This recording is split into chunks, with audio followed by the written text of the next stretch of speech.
Vamos nessa, Rose. Hoje não tem como ser diferente, né? É a agenda do presidente Luiz Inácio Lula da Silva aqui no Amazonas. Ele que já está a caminho de Parintins, tem a previsão de chegada ali por volta de 10 horas, 10h30 aqui no nosso horário, né?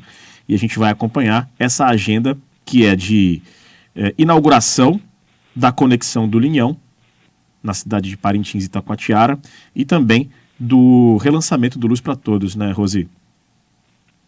Exatamente, espaço aéreo de Parintins fechado, são informações que eu recebi de lá, inclusive falei agora há pouco com o nosso colega parintinense Newton Corrêa, que também está lá na Praça Digital, uma das milhares de pessoas que estão lá esperando a presença e a chegada do presidente Lula e de toda a sua comitiva no governo federal.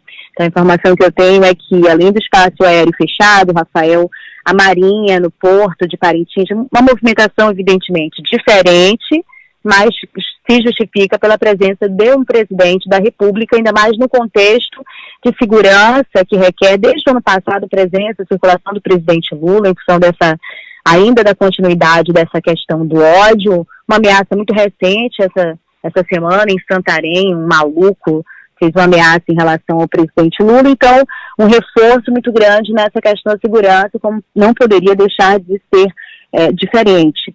O que eu sei de informação lá de Parintins também é que tem uma fila de cerca de 1.000 metros entre o mercado municipal de Parintins e o porto. Então é a aglomeração das pessoas que vão prestigiar, ouvir o presidente Lula nesse importante anúncio para Parintins. E esse evento interessantíssimo em Parintins, por que interessantíssimo em Parintins?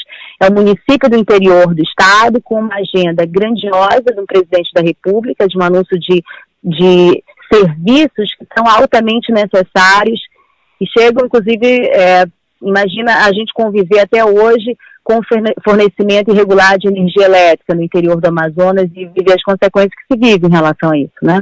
Então, o que acontece é que uma agenda dessa, geralmente, a gente vê ocorrer na capital dos estados.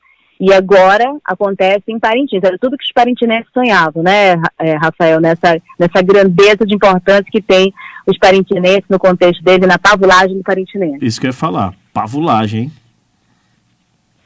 Pavulagem muito justificada. Agora, politicamente, ela também se justifica. A gente precisa relembrar os dados da eleição passada. A gente sempre repete aqui, Manaus é considerada uma capital bolsonarista, e com muita razão.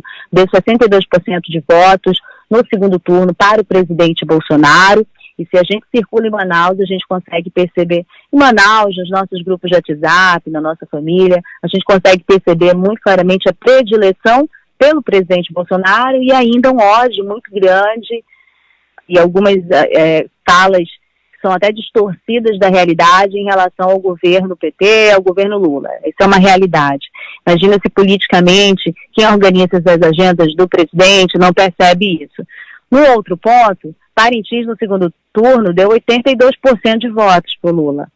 Então é um potencial político que teve essa atração. Eu lembrei até do Amazonino Mendes, numa vitória dele para governo do estado do Amazonas, que ele perdeu em Manaus, ganhou no interior, e ele foi comemorar a vitória em Manacapuru. Tem esse dado aí também. Então tem um contexto político a saída para Parintins, além, claro, do anúncio que tem a ver com a cidade de Parintins. Agora, um outro dado que a gente precisa prestar atenção é que o presidente Lula também fará um anúncio importante no setor elétrico, e vai também o ministro de Minas e Energia, Alexandre Silveira, ele fará um importante anúncio para Boa Vista. Imagina, fazer esse anúncio para Boa Vista, uma outra capital de estado, de Roraima, em Parintins. E aí vamos de novo para o dado político, o dado eleitoral. Boa Vista deu a pior derrota para o presidente Lula nas capitais, entre as capitais do país, que foi aí uma diferença de voto. Acho que o Bolsonaro pegou o Lula teve 23% dos votos, e o Bolsonaro quase 75%, em torno de 75%. Então há esses contextos todos.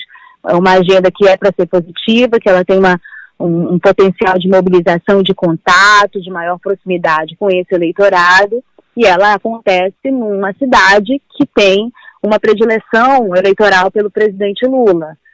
Não poderia... penso que politicamente se justifica e eleitoralmente se justifica também com essas votações e essa continuidade do bolsonarismo nas capitais aí da região norte, na maioria, né, pelo menos.